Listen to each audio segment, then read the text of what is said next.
그러면 오늘 말씀을 읽도록 하겠습니다. 오늘 말씀은 시편 119편 89절에서 96절입니다. 제가 읽겠습니다. 여호와여, 주의 말씀은 영원히 하늘에 굳게 섰사오며 주의 성실하심은 대대에 이르나이다. 주께서 땅을 세우셨으므로 땅이 항상 있사오니 천지가 주의 규례들대로 오늘까지 있음은 만물이 주의 종이 된 까닭이니이다. 주의 법이 나의 즐거움이 되지 아니하였다면 내가 고난 중에 멸망하였으리이다. 내가 주의 법도들을 영원히 잊지 아니하오니 주께서 이것들 때문에 나를 살게 하심이니이다. 나는 주의 것이오니 나를 구원하소서. 내가 주의 법도들만을 찾았나이다. 악인들이 나를 멸하려고 엿보오나 나는 주의 증거들만을 생각하겠나이다. 내가 보니 모든 완전한 것이 다 끝이 있어도 주의 계명들은 심히 넓으니이다. 아멘. 앞에서 광고한 대로 10월 한 달 동안은 하루가를 살아가는 시편 묵상을 통해서 시편 119편을 묵상하고 있습니다. 그리고 주일 설교도 여기에 맞춰서 말씀 안에서 사는 자들이 누리는 복이라는 주제로 말씀을 전하고 있습니다.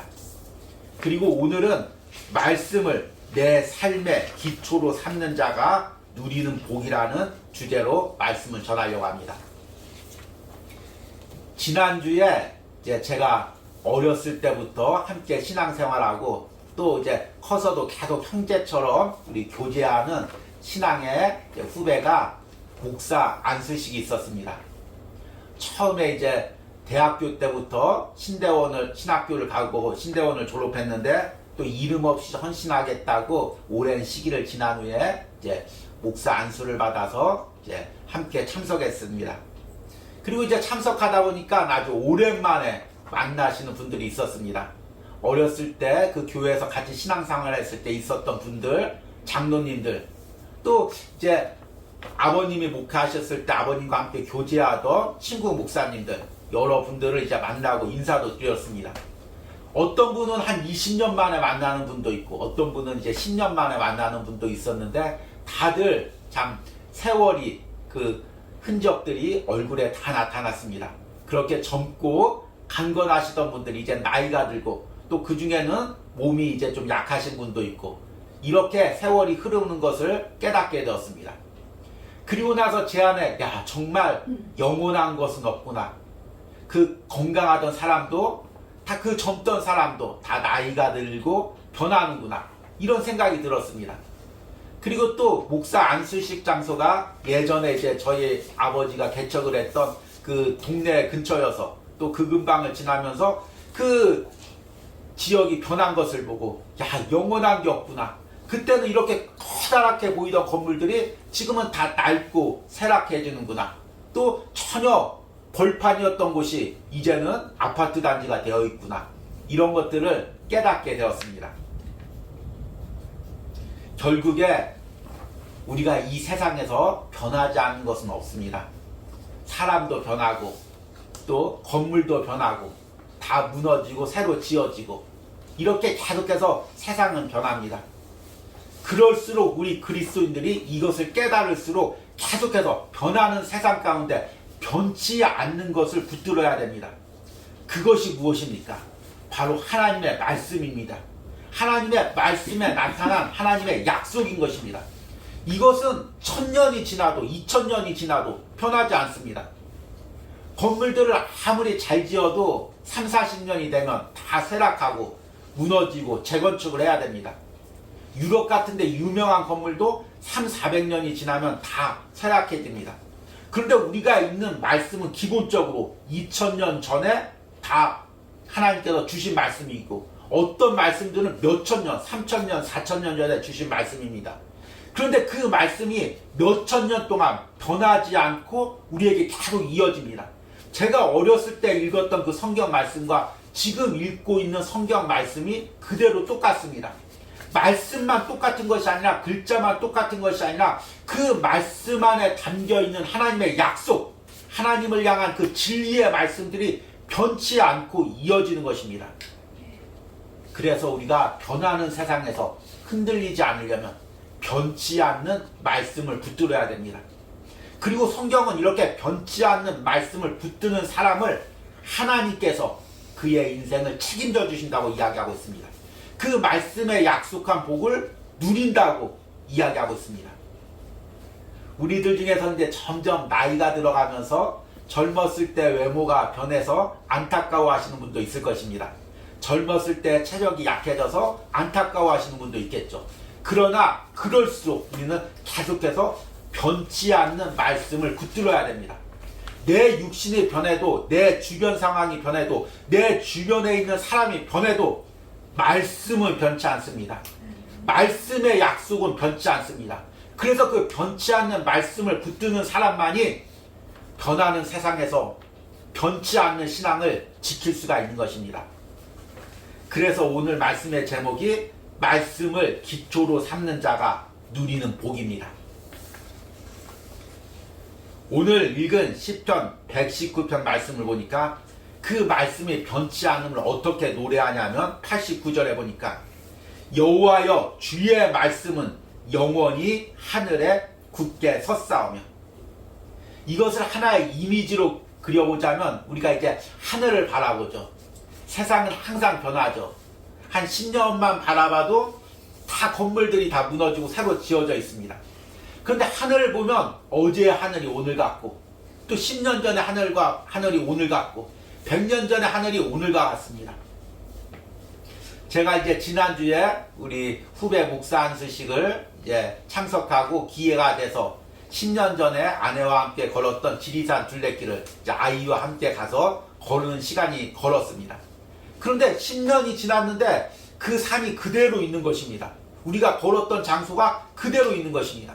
그리고 그곳에서 계속 하늘을 바라봤는데 그때 바라봤던 그 넓은 하늘, 그때 하나님이 주셨던 그 하늘의 은혜가 그대로 있는 것입니다. 그러니까 세상은 다 변하고 땅도 변하고 사람도 변해도 하늘은 변치 않고 그대로 있는 것입니다. 그리고 하나님의 말씀은 어디다 새겼냐면 그 하나님께서 친히 손으로 그 하나님의 말씀을 하늘에 새겼다는 것입니다. 이것은 영적인 의미죠. 하나님께서 그 하나님의 말씀을 하늘에 새겨놓고 또 성령을 통해서 하나님의 사람에게 깨닫게 해서 그 말씀을 글로 적은 것입니다. 처음에는 히브리어로 적고 헬라어로 적고 라틴어로 적고 영어로 적고 또 이제 한글로 적었죠. 그러니까 계속해서 글자는 바뀌지만 그 하늘에 새겨진 하나님의 말씀은 영원히 바뀌지 않는다는 것입니다. 그래서 어떤 사람들은 이제 성경을 이렇게 세상이 이렇게 흐름대로 내려온 신화나 전설로 보고 있습니다. 사람들이 상황에 따라서 그 전설과 신화를 갖다가 재밌게 각색한 것으로 보고 있습니다. 그러나 사람이 비록 섰을지라도 그 사람의 손을 하나님께서 사용했을 뿐이시고 그 말씀의 근본은 하나님께서 하늘에 새긴 것입니다. 영적인 하늘에 새긴 것입니다. 그래서 때로는 번역하면서 그 형태가 달라질지라도 말씀의 본질은 절대로 변하지 않습니다. 그러니까 우리는 10년이 지나도 20년이 지나도 1000년이 지나도 그 말씀을 붙드는 것입니다. 이것만큼 확실한 게 어디 있습니까? 참 이 시대에 확실한 게 없습니다. 이 회사는 절대로 망하지 않을 거야. 그런 회사도 망합니다. 야, 이 정권은 절대로 무너지지 않을 거야. 그런 정권도 무너집니다. 저 사람은 변치 않을 거야. 그 사람도 결국에 변하게 됩니다. 그러니까 우리가 무엇을 붙들어야 됩니까? 이 시대는 하나님의 말씀을 붙들어야 됩니다. 변치 않는 하나님의 말씀을 붙들어야 됩니다.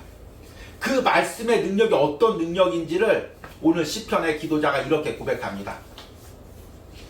90절에 보니까 주의 성실하심은 대대에 이르나이다. 주께서 땅을 세우셨으므로 땅이 항상 있사오니 천지가 주의 규례들대로 오늘까지 있음은 만물이 주의 종이 된 까닭이니라. 이 90절과 91절이 사실은 그냥 읽고 지나가는 말이 아니라 무척 깊은 성경의 진리를 담고 있습니다. 하나님께서 이 세상을 창조하실 때 말씀으로 창조하셨습니다. 그리고 그 말씀으로 창조하고 끝난 것이 아니라 그 말씀의 능력이 여전히 유효해서 남아있어서 이 천지를 떠받치고 있는 것입니다. 마치 우리가 커다란 건물을 지을 때 그 건물에다 기둥을 세웁니다. 그래서 그 기둥이 든든히 서 있으면 절대로 그 건물이 무너지지가 않습니다. 지금 우리가 서 있는 이 천장을 보십시오. 이 천장이 왜 무너지지 않고 있습니까? 건물의 기초가 기둥이 든든히 서 있기 때문입니다. 그런데 이 세상이 지금 유지되고 있는 것도 이와 같다는 것입니다. 하나님의 말씀으로 하늘을 세우시고 말씀으로 땅을 세우시고 말씀으로 바다를 경계를 정하시고 그 하나님의 말씀의 능력이 지금도 남아서 이 하늘을 떠받치고 있고 땅을 유지하고 있고 바다를 경계선으로 삼고 있는 것입니다. 그러니까 만약에 하나님의 말씀의 능력이 몇천 년 전에만 있고 만약에 그 능력이 없어졌다면 하늘이 무너지고 땅이 솟아나고 바다가 육지로 들어와서 우리는 살 근거지가 없어지는 것입니다. 오늘 우리가 이렇게 하루를 안전하게 사는 것도 하나님의 말씀의 능력이 여전히 유효하기 때문입니다. 그 말씀의 능력이 여전히 살아있기 때문입니다. 이것을 그대로 우리 가정과 우리 삶과 우리 신앙에 적용시켜 보십시오. 이번 한 주도 우리가 어떻게 안전하게 살았습니까? 하나님의 말씀이 여전히 능력 있게 내 삶을 떠받쳐주고 있었기 때문인 것입니다. 그래서 오늘 시편의 기도자가 어떤 놀라운 고백을 하냐면 92절과 93절을 보니까 주의 법이 나의 즐거움이 되지 아니하였더면 내가 고난 중에 멸망하였으리라. 내가 주의 법도를 영원히 잊지 아니하오니 주께서 이것들 때문에 나를 살게 하심이니라. 여러분, 우리가 신앙생활을 하루하루 유지하는 게 내 힘으로 되는 것이 아니라는 것입니다. 하나님의 말씀의 능력이 내 신앙생활을 떠받치고 있기 때문에 오늘도 우리가 걸어갈 수가 있다는 것입니다. 말씀의 능력이 없으면 우리는 오늘도 걸어가다가 무너질 수밖에 없습니다. 다 쓰러질 수밖에 없습니다. 그런데 말씀의 능력이 지금 내 신앙을 떠받치고 있기 때문에 지금 내가 걸어가고 있는 것입니다. 계속해서 우리가 살다가 고난을 당하죠. 사람들에게 핍박을 당하죠. 아, 신앙생활 포기할까? 야, 그냥 세상 사람들처럼 살까? 이런 갈등이 있을 때마다 말씀에 하나님은 살아계시지. 하나님의 말씀대로 사는 사람 하나님께서 끝까지 책임져 주신다고 말씀하셨지. 지난주의 말씀처럼 여호와가 나의 분깃이라고 말씀하셨지. 그 말씀을 붙드니까 내가 고난 중에서 쓰러지지 않고 멸망하지 않고 매일 살아나서 걸어갈 수가 있는 것입니다. 그러니까 말씀을 기초로 삼는 자들은 어떤 은혜가 있냐면 94절과 95절에 보니까 나는 주의 것이오니 나를 구원하소서 내가 주의 법도들만을 찾았나이다. 악인들이 나를 멸하려고 엿보나 나는 주의 증거들만을 생각하겠나이다. 어떤 유혹이 와도 어떤 핍박이 와도 그 말씀을 붙들고 흔들리지 않는 것입니다. 말씀을 기초로 삼은 사람은 상황이 바뀌어도 사람이 바뀌어도 흔들리지가 않는 것입니다. 참 안타까운 게 한국의 그리스도인 중에서는 많은 사람들이 말씀을 기초로 삼아서 신앙을 세우는 것이 아니라 어떤 관계나 어떤 상황을 기초로 삼아서 신앙을 세우는 경우가 많이 있습니다. 교회 올 때도 처음에 누가 좋아서, 그 교회가 좋아서, 사귀는 게 좋아서, 그 목사님이 좋아서 이렇게 교회를 오는 경우가 많이 있습니다. 그런데 상황이 바뀌었습니다. 은혜 많던 교회가 갑자기 분란이 생겼습니다. 그 좋던 목사님이 갑자기 변했습니다. 그 친하던 사람과 다툼이 생겼습니다. 그러면 신앙을 잃어버리고 교회를 떠납니다. 왜 그러냐면 그 사람의 신앙의 기초가 말씀에 있는 것이 아니라 사람과 상황에 있었기 때문에 사람과 상황이 변하면 내 신앙이 무너지는 것입니다. 여러분, 욥을 보십시오. 욥은 얼마나 부유한 사람이었습니까? 다 가졌죠. 그런데 하나님께서 사탄을 통해서 징계를 주시니까 그 재산도 잃고 자녀들도 잃었습니다. 그래도 끝까지 하나님을 향한 신앙을 버리지 않습니다. 주신 자도 여호와시오 취하신 자도 여호와시니 여호와의 이름만 영광을 받을지어다. 이렇게 고백을 합니다. 친구들이 막 비난을 합니다. 그 따르던 친구들이 욥을 비난합니다. 네가 하나님께 범죄했으니까 너도 죽고 너의 자녀들도 죽은 거 아니냐. 그럼에도 욥이 흔들리지 않습니다. 만약에 욥이 자신의 재산에 받은 축복에 신앙의 근거를 두었다면, 자신들의 자녀의 축복에 신앙의 기초를 두었다면, 친구들과의 관계에 신앙의 기초를 두었다면 결국에 무너질 수밖에 없었습니다. 그런데 하나님의 말씀에 기초를 두었기 때문에 욥이 결코 신앙이 무너지지 않은 것입니다. 여러분, 이 시대에 우리가 신앙이 무너지지 않으려면 말씀의 기초에 신앙을 두어야 됩니다. 사람들은 다 내 상황에 따라서 다르게 이야기합니다. 내가 신앙생활하다 축복받으면, 야, 저 사람처럼 신앙생활해야 돼. 얼마나 신앙생활 잘하니까 저렇게 축복받았어. 그러다 어려움을 당하면 사람들은, 저것 봐봐, 하나님 잘못 섬기더니만 저렇게 어려움 당했어. 사람들은 계속 상황에 따라서 이 말도 하고 저 말도 하는 것입니다. 또 하나님 또 상황에 따라서 때로는 내가 부유하고 주변에 사람들도 많을 수가 있습니다. 그러나 이것은 다 결국에는 다 바뀌는 것입니다. 이것들을 의지하고 이것들을 붙들면 결국에 내 신앙도 무너질 수밖에 없는 것입니다. 결국에 변치 않는 말씀을 붙드는 것, 말씀을 기초로 삼는 것, 이것만이 신앙이 무너지지 않는 하나님이 주신 은혜입니다. 비결인 것입니다. 이렇게 이제 시편 119편을 묵상하다 보니까 말씀을 기초로 삼아서 그 어두운 세상을 끝까지 살아가서 하나님이 약속한 말씀의 복을 누린 사람이 떠올랐습니다. 누구냐면 우리가 잘 아는 창세기의 아브라함입니다. 아브라함은 75세 때 하나님께서 아브라함에게 명령해서 본토 아비 친척집을 떠나게 하셨습니다. 창세기 12장 1절과 3절 말씀을 보니까 여호와께서 아브라함에게 이르시되 너는 너의 고향과 친척과 아버지의 집을 떠나 내가 내게 보여줄 땅으로 가라. 내가 너로 큰 민족을 이루고 내게 복을 주어 내 이름을 창대하게 하리니 너는 복이 될지어다. 아브라함은 이 말씀의 약속을 붙들고 전혀 갈 바를 알지 못하고 가나안 땅까지 갔습니다. 그 광야를, 그 말씀 하나 붙들고 광야를 지나 가나안 땅에 도착했습니다. 그러면 말씀을 붙들고 가나안 땅에 도착했으니까 이제 거기 하나님의 복이 있어야죠. 그런데 거기에 흉년이 듭니다. 도착하자마자 흉년이 듭니다. 얼마나 흔들렸을까요? 내가 말씀만 따라서 그 고향집을 떠나서 전혀 낯선 곳에 왔는데 왜 여기서 흉년을 만나지? 왜 여기서 어려움을 당하지? 고민했을 것입니다. 그런데 말씀을 붙들고 계속해서 살아갑니다. 아내를 빼앗길 뻔합니다. 생명의 위협을 느낄 뻔합니다. 그때마다 말씀을 붙듭니다. 그리고 그 말씀과 함께 동행했던, 말씀 안에서 동행했던 유일한 신앙의 친구이자 친척인 조카 롯이 이제 아브라함을 떠나서 소돔과 고모라 땅으로 가버립니다. 그러니 아브라함이 얼마나 외로웠겠습니까? 함께 말씀을 따라서 걸어왔는데 그 사람마저 세상으로 가버립니다.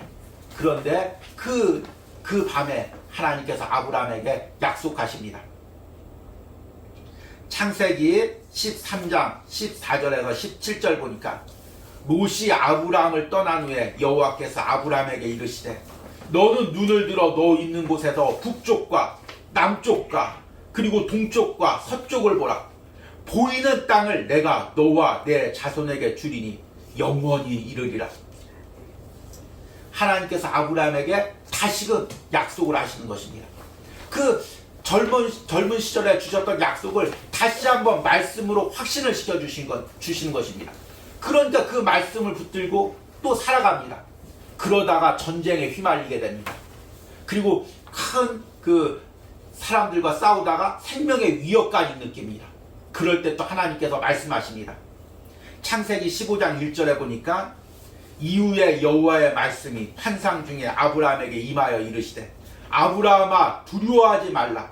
나는 내 방패요 너의 지극히 큰 상급이니라. 사람 두려워하지 말아라. 환경 두려워하지 말아라. 내가 너의 방패가 되어주겠다. 약속하시는 것입니다. 그리고 이제 100세가 가까워지는데도 자녀가 없습니다. 그래도 하나님께서 약속하십니다. 창세기 17장 6절과 8절 말씀을 보니까 내가 너로 심히 번성하게 하리니 내가 내게서 민족들이 나게 하며 왕들이 내게로부터 나오리라. 내가 내 언약을 나와 너 및 내 대대 후손 사이에 세워 영원한 언약을 삼고 너와 내 자손의 하나님이 되리라.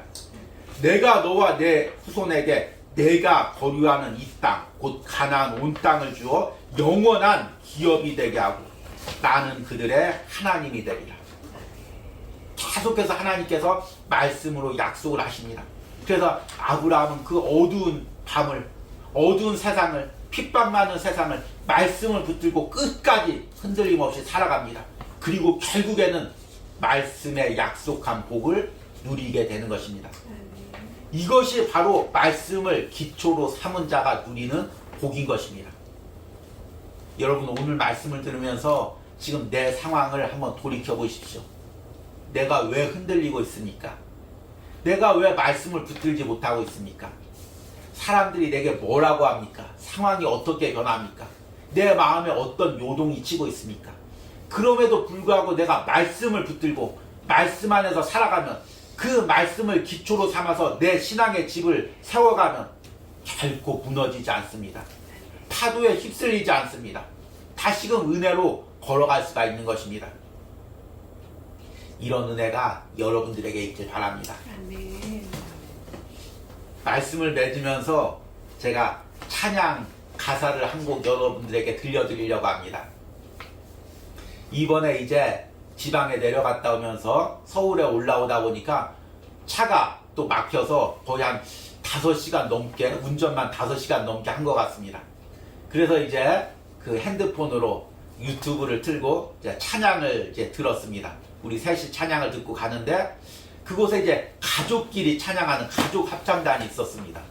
그 엄마가 찬양을 부르고 아들 둘이 있는데 하나는 드럼을 치고 하나는 기타를 치고 아빠는 또 이제 또 기타를 치고 이렇게 하면서 찬양을 부르는데 그 중에서 예수로 사네라는 찬양을 부르는데 너무 큰 은혜가 되는 것입니다. 그 중에 후렴 가사만 제가 한번 읽어드리겠습니다. 예수, 예수, 예수로 사네. 예수로 사네. 그 힘으로 서네. 예수와 가네. 그의 길을 건네. 그 안에서 보내. 그 영광을 보내. 예수로 예수의 삶을 사네. 주님, 우리가 신앙 안에서 살아간다는 건 바로 이렇게 예수님 안에서 사는 것과 똑같습니다. 예수님 안에서 살고 예수님의 시각으로 세상을 보고 예수님의 시각으로 앞날을 보면서 예수님께서 말씀에서 주신 그 약속들을 붙들고 하루하루를 걸어가는 것입니다. 이런 은혜가 오늘 말씀을 듣는 여러분들과 영상을 통해 예배하는 여러분들과 가정에 있기를 간절히 축복합니다.